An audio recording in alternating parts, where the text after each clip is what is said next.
Ohm's law, ओम का नियम AC पे काम करता है कि डीसी पे? डीसी पर, डायरेक्ट करंट पर। आगे पढ़ना है आपको एसी डीसी के बारे में, ज्यादा डिटेल्स है डीसी आयो। ओम का नियम देखिए, ओम्स ने एक बहुत अच्छी बात बताई थी कि आप कभी भी ना वोल्टेज और धारा दोनों बढ़ाने की कोशिश कीजिएगा तो गड़बड़ा जाइएगा। क्योंकि दोनों, अगर किसी भी तार ले लिए जिसे चालक है, अगर उसमें भी वोल्टेज जा रहा है और उसमें आई धारा बह रही है, आई धारा बह रही है, वोल्टेज कितना है और धारा कितनी है? अगर आप कोशिश कीजिएगा वोल्टेज को बढ़ाएं, आप कोशिश कीजिएगा वोल्टेज को बढ़ाएं, तो धारा घट जाती है। धारा क्या हो जाती है? घट, और उसका वैल्यू फिर बराबर आ जाता है।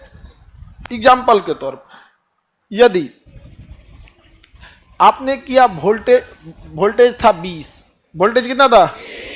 और धारा सपोज कीजिए कि धारा थी 5, धारा थी 5, तो अनुपात कितना आएगा? 4/1, यानी 4 आएगा। अनुपात कितना आएगा? 4। तो ओम ने क्या किया ना, अपने एक प्रयोग से धारा को थोड़ा आगे पीछे करके देखा। क्या किया? आगे पीछे करके देखा इसने।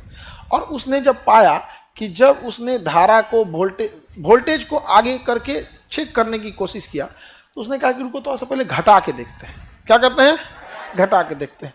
इसने घटा के धारा को रखा 16, धारा को रखा 16, ऑटोमेटिक धारा, वोल्टेज को रखा 16, तो ऑटोमेटिक धारा हो गया 4। अनुपात कितना हो गया? 4/1। तो ओम्स को लगा कि गलती से हो गया, उसको क्या लगा है? गलती से हो गया।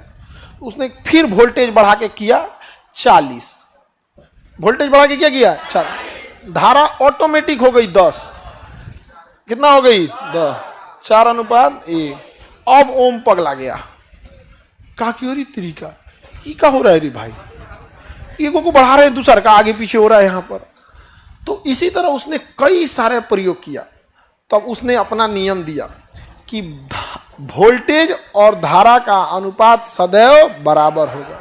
वोल्टेज और धारा का अनुपात सदैव बराबर होगा। एक को बढ़ाएंगे तो दूसरा एडजस्ट कर लेता है। क्या कर लेता है? एडजस्ट कर।